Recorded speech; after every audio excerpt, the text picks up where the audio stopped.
ekonomi atau ekonomi biru digadang-gadang menjadi mesin pertumbuhan ekonomi baru di tanah air. Konsep ekonomi biru dihadirkan untuk memaksimalkan potensi sektor kelautan dan perikanan suatu wilayah sehingga bisa memberikan keuntungan secara ekonomi untuk masyarakat sekitar. Pemerintah pusat pun telah menegaskan menaruh perhatian penuh pada pengembangan sektor ekonomi biru. Langkah ini dinilai dapat mendorong penguatan peran nelayan sebagai ujung tombak sektor perikanan nasional. Cindy Monica, anggota DPR RI Komisi 1 fraksi Partai Nasdem menyebutkan besarnya potensi pengembangan ekonomi biru Indonesia karena Indonesia merupakan negara maritim yang dianugerahi kekayaan bawah laut. Menurutnya bentuk keseriusan pemerintah dalam mengembangkan ekonomi biru sudah terlihat dengan menghadirkan program Koperasi Desa Kelurahan Merah Putih dan Kampung Nelayan.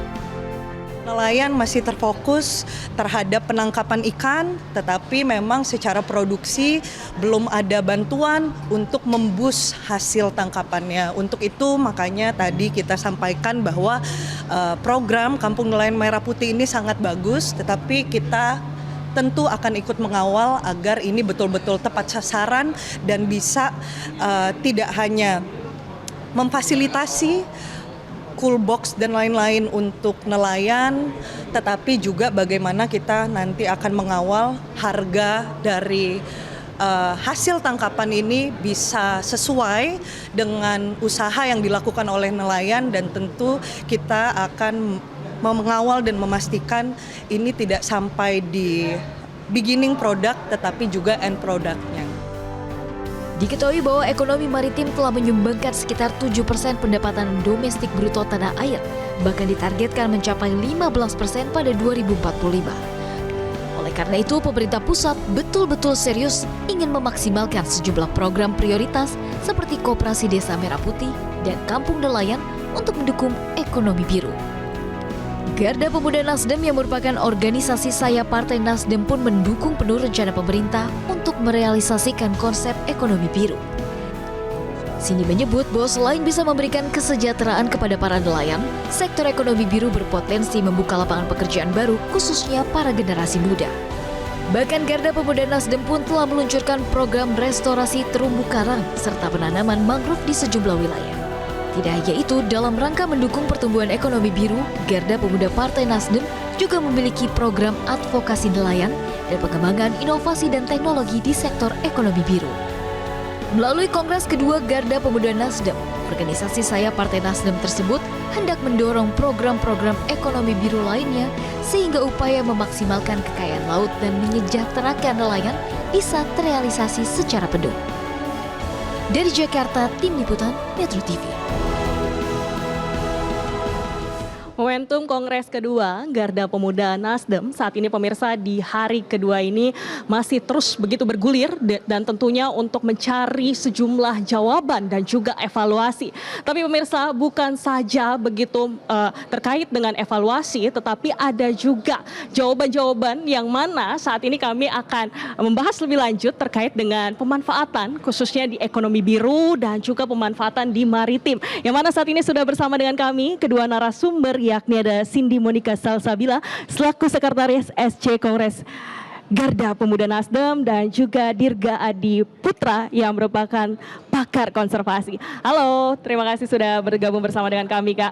Ini ada Kak Cindy dan juga Kak Dirga. Pertama kita ke Kak Cindy terlebih dahulu. Kak Cindy, Kak, kalau kita lihat kan ini sebagai gambaran begitu ya, Kak ya. Di tengah besarnya begitu sektor maritim yang baru saja menyumbang sekitar 7% begitu dari PDB nasional, bahkan juga targetnya ini akan melesat begitu 15% di 2045 begitu, Kak Cindy. Mengapa begitu Garda Pemuda Nasdem ini memilih mengangkat isu ini dan juga apa begitu agenda yang menjelaskannya? Baik, atas target 15% yang akan semoga kita capai di 2045, di mana memang kita berharap dalam sektor maritim ini bisa menyumbang 15% dari PDB. Garda Pemuda melihat ini blue economy menjadi salah satu solusi ekonomi yang baru, tetapi memang tentunya ekonomi biru ini kita tahu belum banyak disorot oleh anak muda. Sedangkan di tahun 2045 kita juga digadang-gadangkan akan menjadi Indonesia emas dan memang role playernya adalah anak-anak muda. Nah, karena itu kita menangkap isu ini adalah isu yang strategis. Ini adalah momen bagi kami Garda Pemuda sebagai momentum awakening untuk anak-anak muda bahwa kita harus menyadari ekonomi ini tidak melulu datangnya dari daratan. Dari hal-hal yang kita lihat sehari-hari, tetapi laut kita Indonesia yang memiliki 2/3 perairan itu memiliki potensi yang luar biasa besar untuk ekonomi kita ke depannya.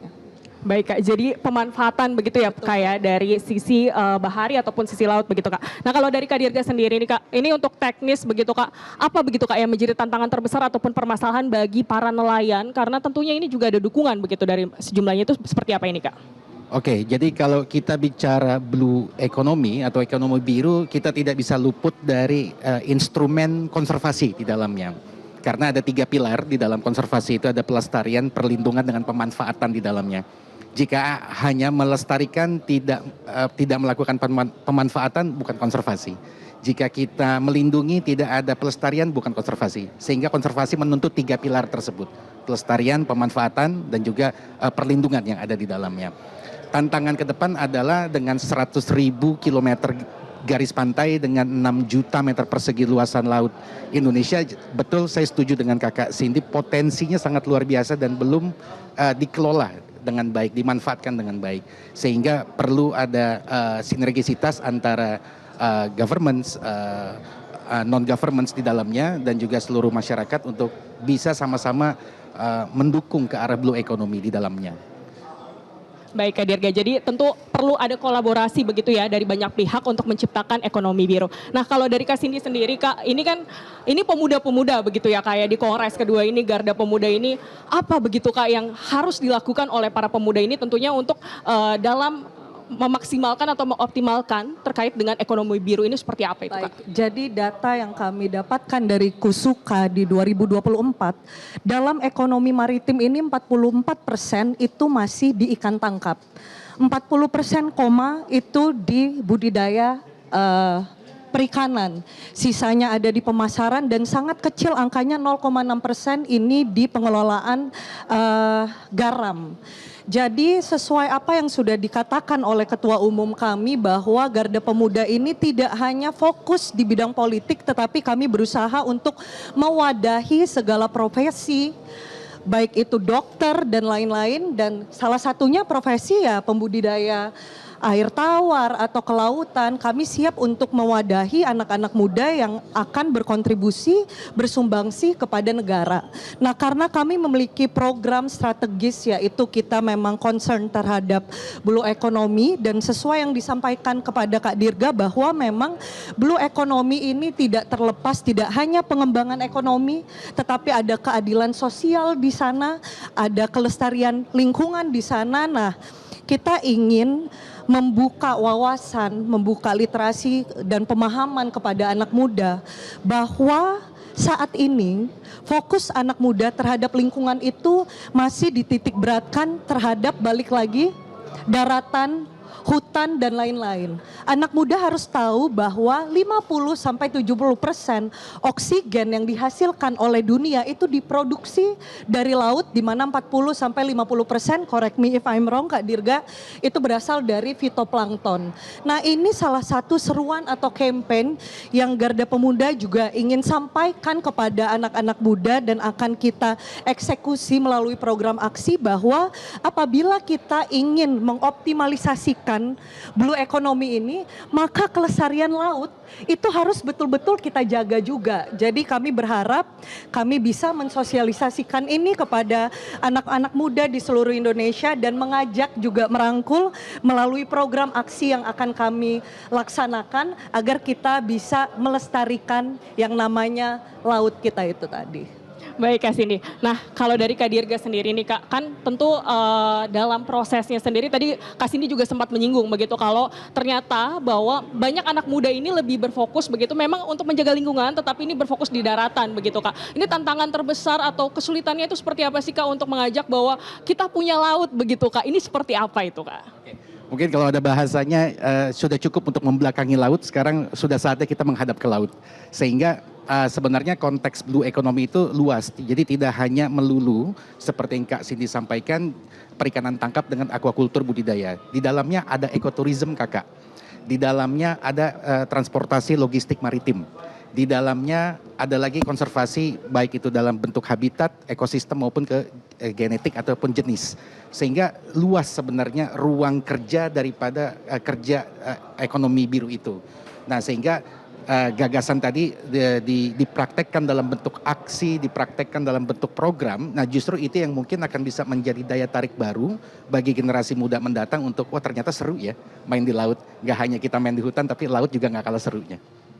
Baik Kak Cindy, kalau berbicara begitu tadi Kak Dirga bilang ada aksi nyata begitu. Kira-kira Kak seperti apa sih Kak aksi yang harus begitu di kedepannya begitu untuk proses dari ekonomi biru ini bisa dilaksanakan begitu Kak? Kita akan menjelaskan sedikit tentang memang aksi yang sudah kita lakukan. Jadi tidak hanya future, tidak hanya omon-omon saja, tetapi ini adalah dua hal yang memang sudah dilaksanakan oleh Garda Pemuda Nasdem. Yang pertama adalah kita punya program yang namanya restorasi terumbu karang yang sudah dilaksanakan atas concern kita terhadap blue economy. Yang kedua adalah kita sudah melaksanakan penanaman mangrove di sejumlah wilayah di Indonesia dan tentunya dalam kongres ini kita akan mengketok palukan program aksi yang akan kita laksanakan dan ini menjadi salah satu program yang akan kita teruskan. Tetapi ke depannya karena kita melihat peluang ekonomi biru yang luar biasa besar dan saya yakin anak-anak muda ini mampu untuk melaksanakannya. Kebetulan saya juga salah satu pelaku ekonomi biru, aquaculture. Saya adalah petambak udang yang sudah menggunakan teknologi dan inovasi saat melakukan dan melaksanakannya. Tentu ini menjadi spirit baru, kita akan mengajak komunitas yang ada di wilayah kita masing-masing dan kami berharap Garda Pemuda bisa menjadi fasilitator untuk anak muda ke depannya apabila mereka ingin mengembangkan inovasi baru, teknologi baru yang menunjang blue economy, kita siap untuk menjadi fasilitator dan juga kolaborator dari anak-anak muda yang fokus dan akan mengembangkan blue economy ini. Baik, terima kasih sekali Kak Cindy, Kak Dirga untuk perbincangan kita. Tentu diharapkan dengan adanya proses begitu ya, kalau kita lihat juga untuk menciptakan ekonomi biru ini bisa dimaksimalkan oleh para pemuda. Dan kalau kita lihat juga bahkan dari Garda Pemuda Nasdem juga sudah melaksanakan, jadi bukan omon-omon ya Kak ya. Jadi ini sangat-sangat luar biasa dan itu dia Anggi Gema untuk perbincangan kami selama di momentum Garda Pemuda Partai Nasdem dan kembali ke studio. Terima kasih Bianca Sumendap. Dan pemirsa kami akan kembali usai jeda. Tetaplah bersama kami dalam Metro Siang. Download Metro TV Extend sekarang.